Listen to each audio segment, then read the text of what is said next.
If you have spent more than 2 hours today scrolling on your phone, you didn't just waste time. You are actively doing this to your brain. Cortical atrophy. In English terms, you are actively shrinking your brain. Brain rot is real. And no, this isn't a meme. A 2020 study found that scrolling and excessive use of the phone reduces gray matter in your brain, especially in the parts of your brain that are responsible for emotional regulation and focus. So that foggy feeling that you have when you read one page of a book but can't fully finish it, that's a physical problem with your brain you are experiencing. And I'm going to show you how to go from doom scroller to reader in 3 easy steps. This image shows exactly how your phone is shrinking your brain. So this is actually a 2020 study that looks at the brain and its relation to its function and to what smartphone addiction does to the brain. And if you look at this first image, if you see these yellow splotches, that's not brain activity. That's highlighting reduced gray matter volume. The brain has physically lost gray matter volume. And the researchers explicitly stated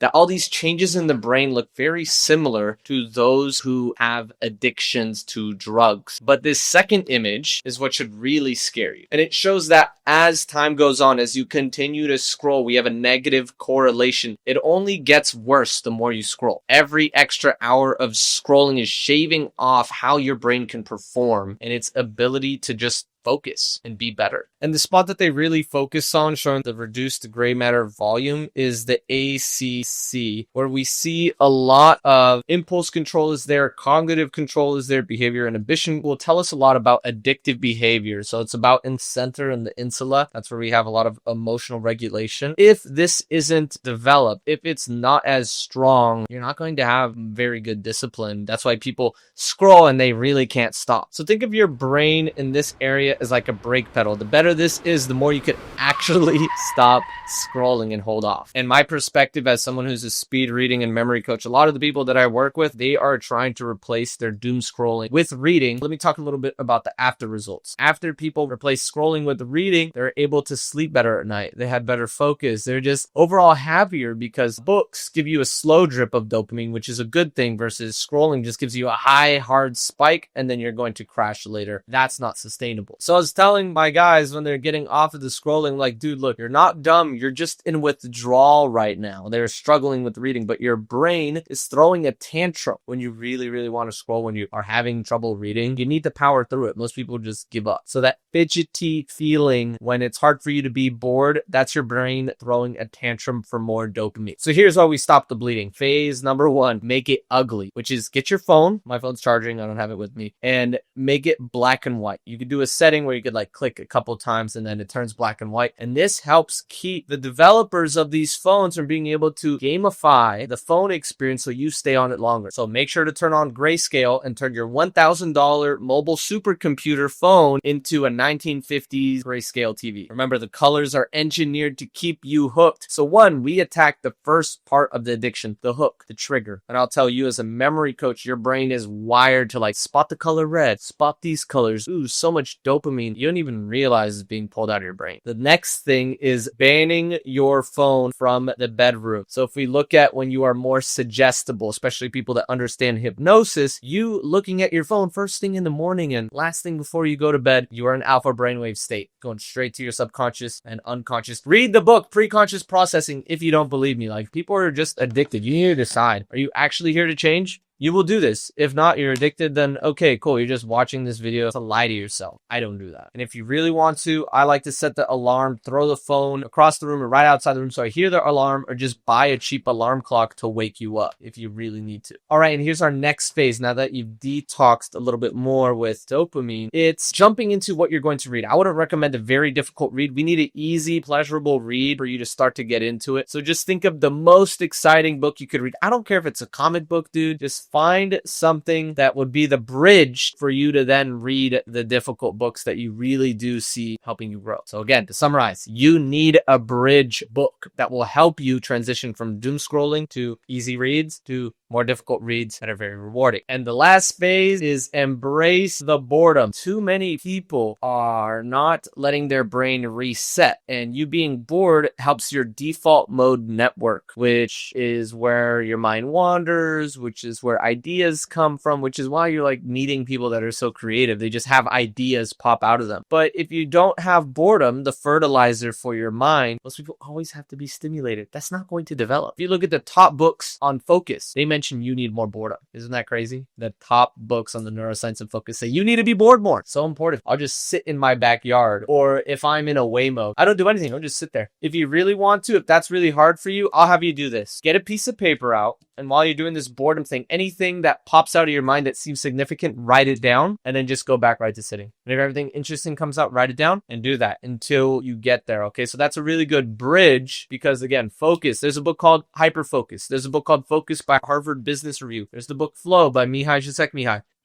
You don't need to read those books right now. You just need to apply this one thing and then you can go read them. And remember, every time you are bored and you want to go reach for the phone, you want to go watch a movie and you bring it back to being bored, see that as a rep. Your focus just got stronger. And that comes from the book Focus by Harvard Business Review. And the last thing I'll share about memory is that without boredom, you're inputting so much data, garbage in, garbage out. How can we retain information if we're getting in so much garbage from social media instead of real books? So this boredom lets the information float out and be reprocessed and you can see what comes out. And I encourage you, a really easy, fun book that's a fun challenge is As a Man Thinketh. And when I read that one, they talk about you are a tree. And the Bible talks about this too. No good tree puts out bad fruit and no bad tree puts out good fruit. Look at the fruits of your life. Look at the fruits of your focus. If your focus is shit, your tree of focus is bad. How could he improve that? Improve the fertilizer. Look at that. We got some great fertilizer right here. The scrolling,